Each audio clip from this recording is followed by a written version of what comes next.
Hi everybody, welcome to my homestead and welcome to my channel. My name is Jared. I got an email from Sonnet Tidwell, subject line, where in the last days, you can quote me on that, M. Russell Ballard.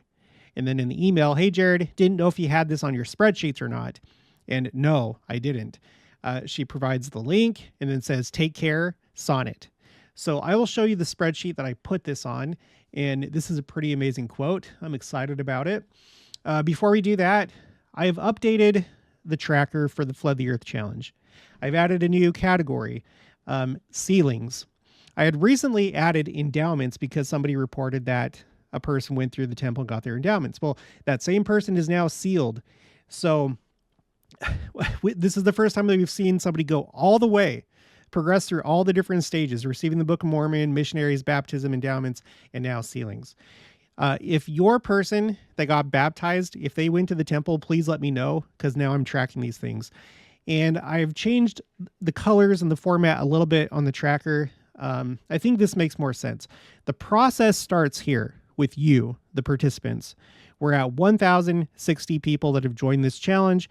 We're now trying to get to 5,000. That's the new goal, because we had hit 1,000 back in April. So 5,000. And then the next step, once you have that desire, is to actually share the Book of Mormon. And then the next step is missionaries, and then baptism, and then endowments, and then sealings. So I've rearranged it so it makes a little bit more sense. I got rid of a couple columns that kept track of like the change from day to day, like the difference between, this day that I reported numbers and then the next day. So it was unnecessary. So anyway, here it is. This is the happiest that I've been with this tracker, and I'm really happy with this new category. I can't believe it. So if you're new, just share a copy of the Book of Mormon, and then let me know in the comments or send me an email, and make sure to include this right here at the top left, #flood, in your comment or the subject line of your email, because that's what I searched to find your email or your comment. So good job, everybody. This is amazing. And then also just really quick, after this video, it may be today or maybe after today, I'm not sure. I'm going to be interviewing, this is Aurora. She's from Utah, and she has the AMAI Podcast. And she's one of the ones that responded to my challenge to start a YouTube channel. And it's doing pretty well. So you'll get to meet her in the interview that I do with her, but you don't have to wait till then. Go ahead and check out her channel now. Subscribe. I'll put the link for her channel in the description box below, or just go to my featured channels, and she's in the spotlight position right now in the #1 spot. Okay, so we have that to look forward to. Okay, so before I go to this link that Sonnet sent, as I was looking it up, I came across this one that talks about, this is just a different article about the same talk that M. Russell Ballard gave. This is Elder Ballard gives unscripted BYU Idaho fireside. So this is a interesting little tidbit. A top LDS religious leader gave a rare unscripted fireside to Brigham Young University-Idaho students Saturday. Okay, so that just kind of sets the mood for what we're about to read. So that was from Deseret News. Now we're going to Church News, Archives. Elder M. Russell Ballard at Brigham Young University-Idaho fireside, treasure truth and prepare for the future. Okay, here we go.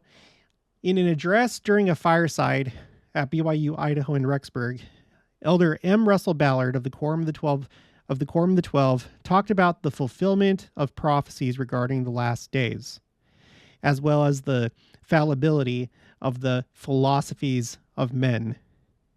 Now, I like that because for some reason, there's people that like to, think about the fallibility of prophets and apostles and church leadership. I don't know why. I think that we should be focused on the fallibility of the world in its crazy thinking. Okay, continuing. Throughout all of his remarks on January 30th, oh, and by the way, this was 2010. Okay, so I'm sure that we all know, unless you're new to the church, he was a member of the Quorum of the 12 Apostles at the time that this happened, when he gave this talk. And then later on, during President Nelson's presidency, he became president of the Quorum of the 12 Apostles, and then recently he passed away. If I remember right, I think it was just it was either November or December. And we all miss him. He was amazing. All right, continuing. Throughout all of his remarks on January 30th, Elder Ballard wove a common thread of admonition for students to strengthen their testimonies in preparation for what's to come. Okay? Strengthening testimonies in preparation for what's to come. Quote, I want to try to pull this together, not to frighten you, but to wake you up. We've got to be solidly anchored in our testimonies of the gospel of Jesus Christ, that regardless of what may come next, we will not waffle, we will stand firm in our belief, we won't question the doctrines that are a part of our belief. End quote. Let me just pause right here. I think a lot of people, when they hear phrases like preparing for what's to come, our minds immediately go to the next American Civil War, World War III, zombie apocalypse, things like that. Make sure you have MREs. And, it's a good idea. It's good. I have my own, 72-hour kit, food storage, whatever, and that's good. But I feel like too many people focus on that and not on things like this. Anchoring your testimony, having a solid foundation, doing the basic work to understand for yourself that this church is true and that prophets really are prophets, and the inspiration that they receive and the things that we learn in the scriptures, the doctrines of the church, they are all of it. It is all true. So anyway, Elder Ballard encouraged students to view their time at BYU Idaho as an opportunity to prepare for the time when they'll be out of school and subject to bombardment by a new brand of spiritual buffetings. And I would say, I think since 2010, I think that's come, because there are, back then, I feel like it was more just trying, for example, this isn't the only issue, but back then, the main focus was LGBT, or not so much the T, LGB, right? That was the big thing. But at some point, I think after 2010, it's really started to focus on the T and then all the pluses after that. I think that we have moved on to what's, the preparation for what was to come after 2010 when he said this. That's what I think, along with other things, of course. Okay, continuing. According to Elder Ballard, students can inoculate themselves against spiritual indifference via a zealous study of revealed truth. That is a good idea. And you guys, I'm all about you guys watching my channel and other channels, because that is a good way to learn things. But I feel like if you really, really want to learn, you have to do it yourself. You have to read the scriptures. You have to read the words of living prophets. And the church website is a goldmine for learning about the church.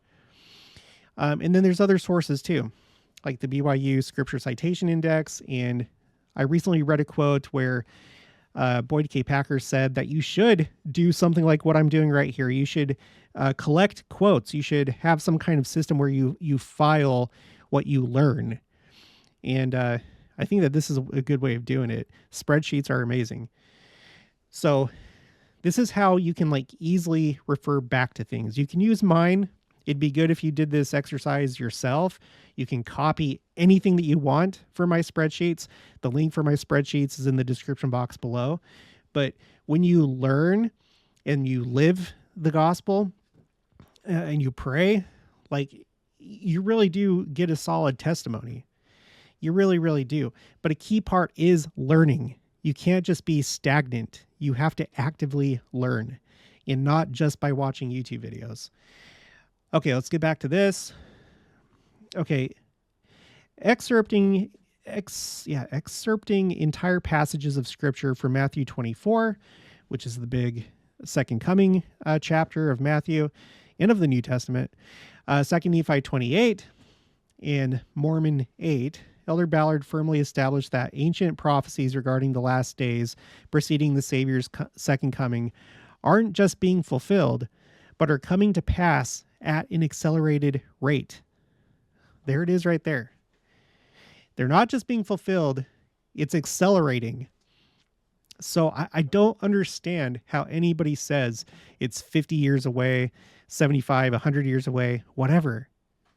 There's a big disconnect between people that think that way and what our apostles and prophets actually say.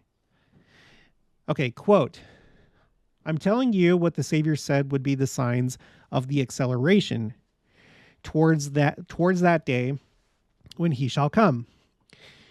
We could stay here for a couple of hours talking about all the prophecies of what will occur in the last days. We're in the last days. You can quote me on that. And it is moving more rapidly. End quote.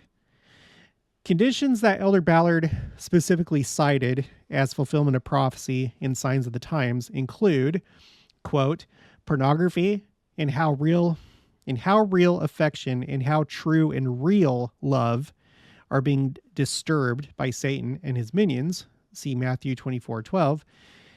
An acceleration of the gospel going to all nations. See Matthew 24:14. And how Mother Nature is letting its power be seen throughout the world at a more accelerated pace.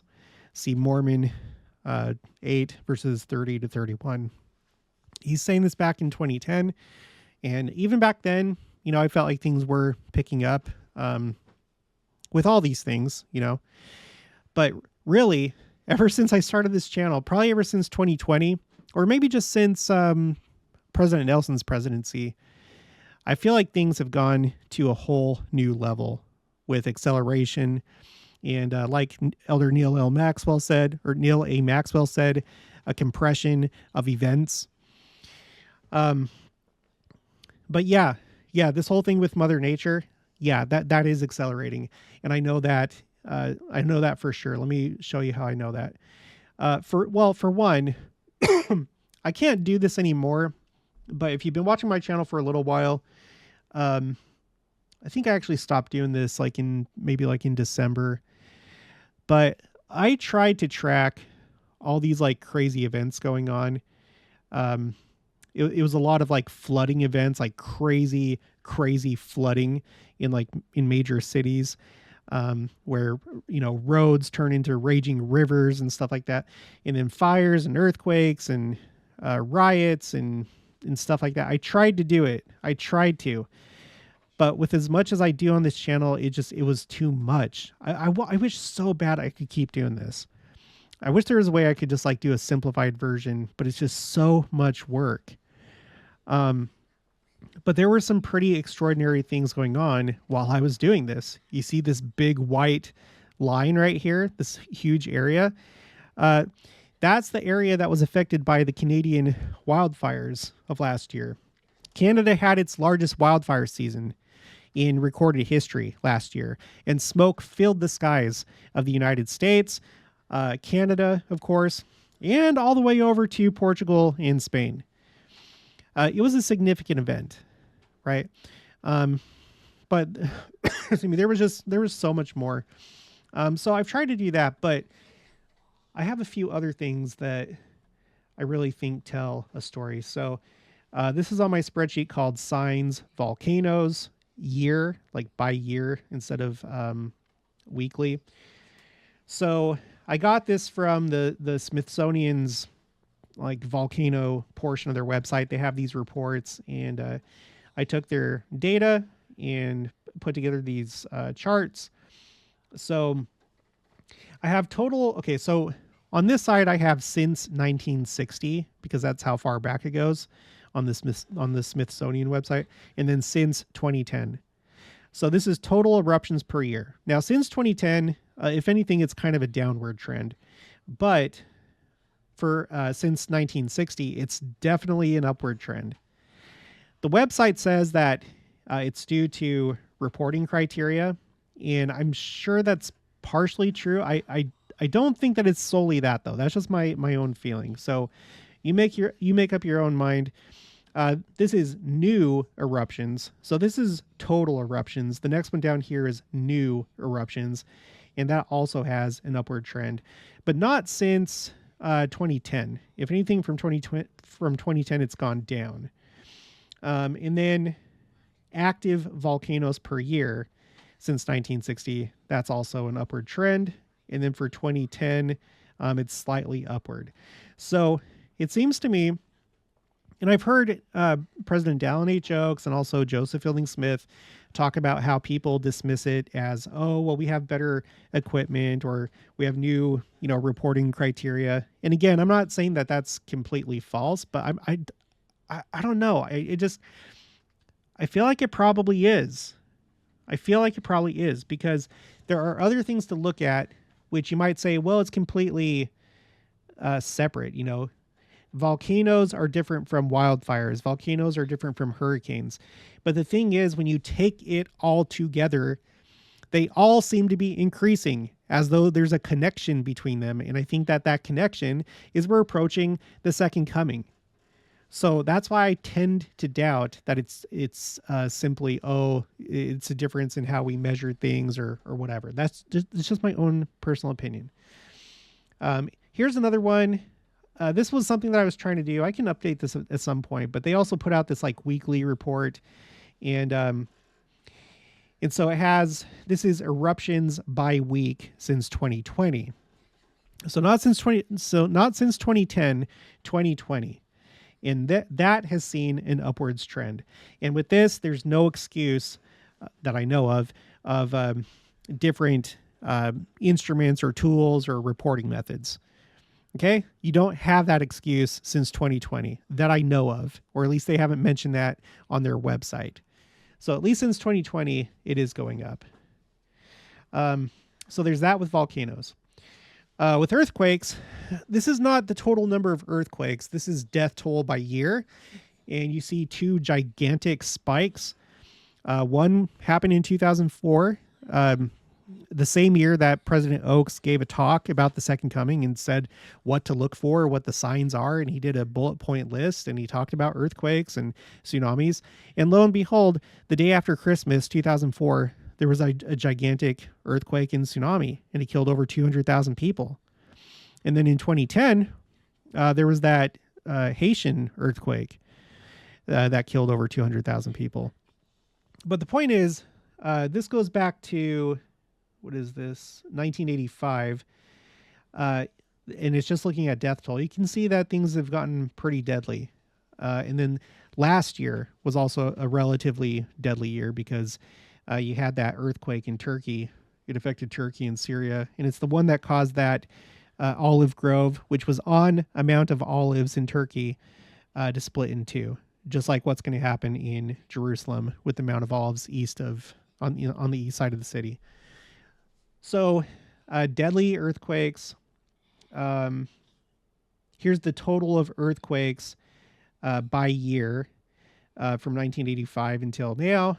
And there's an upwards trend. It looks like there's some kind of like missing data here. I get this data from Wikipedia, so it may not be the most accurate, but I think it's accurate enough for our purposes just to get a general idea. I'm not like doing like some kind of like, I'm not doing a thesis or anything like that.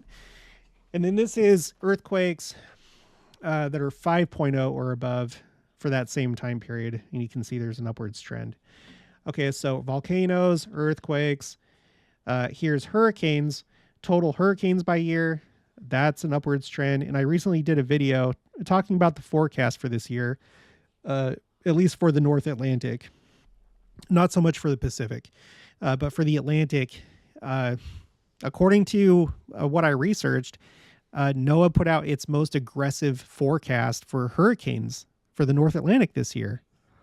I guess we'll see what happens, but it's not hard for me to believe.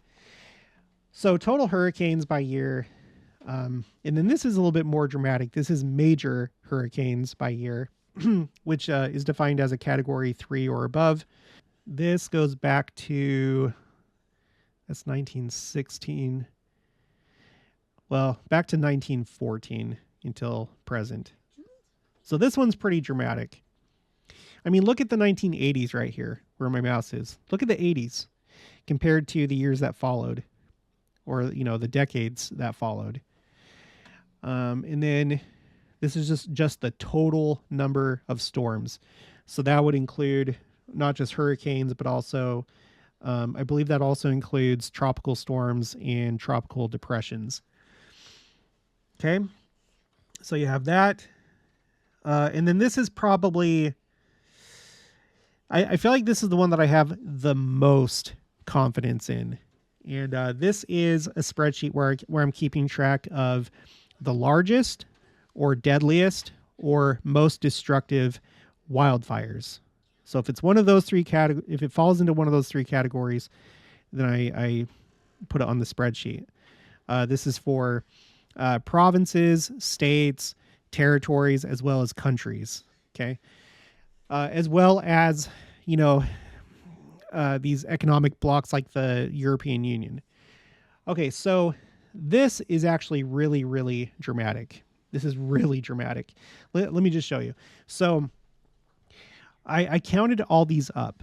Okay. I'm counting each one as an event. So I went year by year, how many of these events took place in each year. And I made a separate spreadsheet for that with a chart. And this is what it looks like.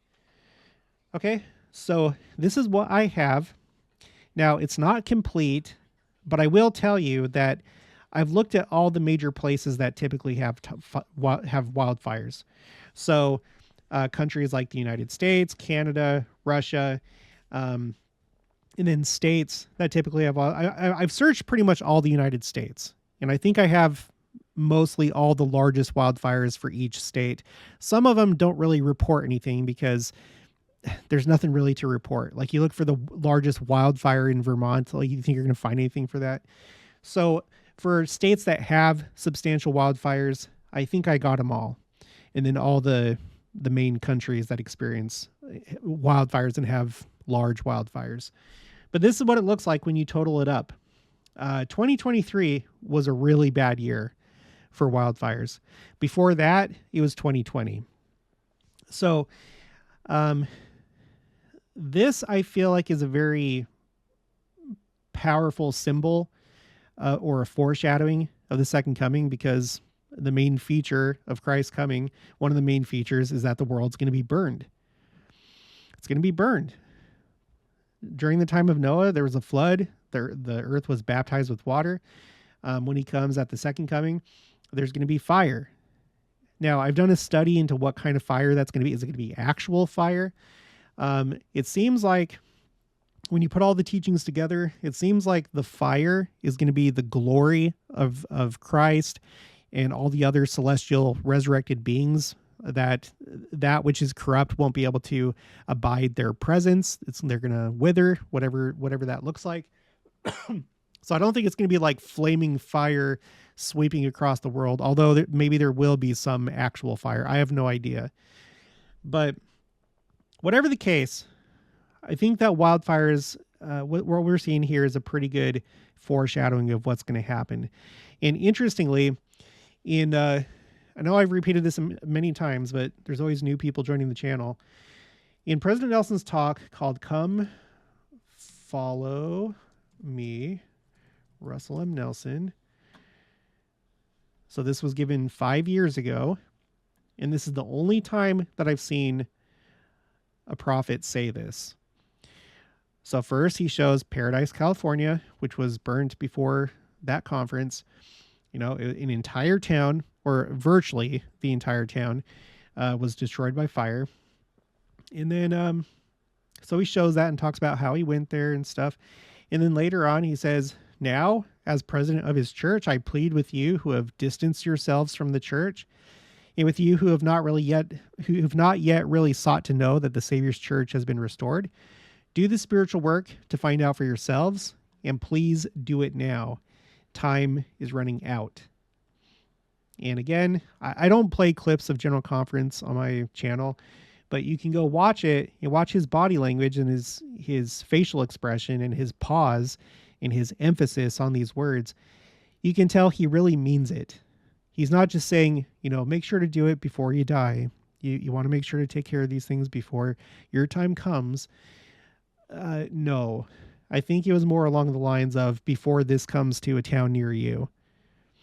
So going back to this, these are really large fires, really, really large fires.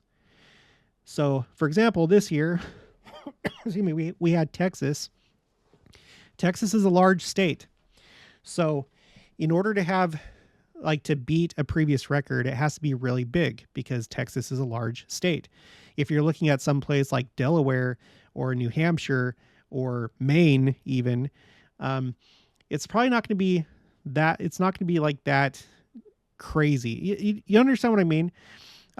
It's harder to break a record with a larger state or country, right?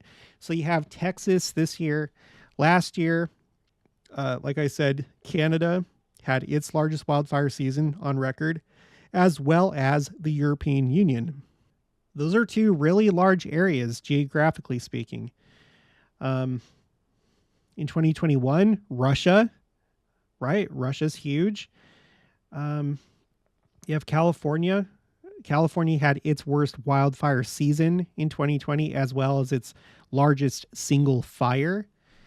Colorado, Washington, Australia in 2020. So the Gospers Mountain Fire, so it's like largest single fire. So, and then you have the ones in black that are the deadliest. The Maui fires were the deadliest for Hawaii. And I feel like the Maui fires were kind of some kind of like almost like bookend type thing to the Paradise fires, because Hawaii is, you see Hawaii is like a paradise location. I've done videos about that. Just do a search for Lahaina on my channel. And I've done some very, very interesting videos because there's a lot of interesting things, a lot of interesting details with what happened last year. I can't believe it hasn't even been a full year since Lahaina. But anyway, so this I feel very sure about. And from what I can tell from my research, it all pretty much started in 2004. And like I said, that's that year that President Oaks gave his second coming talk. And then you had that huge earthquake and tsunami in Indonesia. But you have all these record-breaking wildfires that have taken place since then. And it doesn't seem like there's any sign of stopping. Right now, Mexico is really hot. I haven't done any videos about it, but if you go on X, like there's so much talk about Mexico and just how hot it is down there, as well as I saw there was a record broken for in India. I think it was for New Delhi. Yeah, I think it's for New Delhi. Hottest day on record. It was something like 126 degrees Fahrenheit. So I'm not too optimistic about this year in wildfires. Are we going to be able to break these records for Russia, Canada, European Union, so on and so forth? I don't know, but I feel like anything's possible at this point. Okay. So yeah, things have accelerated since 2010 in a lot of different ways. Yep. The sharing of the gospel. That's right. The lies and confusion and philosophies of the world, and natural disasters and other things. I still don't really know what to make of these two wars, the one in Ukraine and the one in Israel, but I feel like I feel like they're leading to something much bigger. That's what I think, but only time will tell. Okay. Well, that's going to be it for this one. Again, thank you, Sonnet, for the email. And, I put that quote on this spreadsheet. It's called Quotes Second Coming. I have a few quotes spreadsheets. I have my A through Z, but then I have these like specialized quotes spreadsheets where it's about specific topics like common misconceptions about the second coming, prophecy fulfillment, the rainbow prophecy of Joseph Smith, the rising generation, and then you have this one that has to do with second coming quotes, essentially. And there are a lot. There are a lot. It's in chronological order. And if all you had was just this, I don't think that there should be any reason to believe that the second coming isn't close. If you just listen and take note of what church leadership is saying and have been saying for a while, but especially since President Nelson became president of the church. I think there's no excuse to be surprised when it happens. And you'll have to forgive the difference in format. I'm trying to get everything to look like this right here, where the office and the speaker and the reference is all in the same cell, like this. So up here, the speaker and their office, the quote, and then at the end, the reference. So eventually, all my spreadsheets are going to be in this format. It's just going to take forever to convert it over, but that's okay. I'll do it. Okay, that's going to be it for this one. If you haven't already, please make sure to subscribe, like this video if you liked it, leave your thoughts and opinions down in the comments below. Also make sure to share it, and I'll talk to you guys later.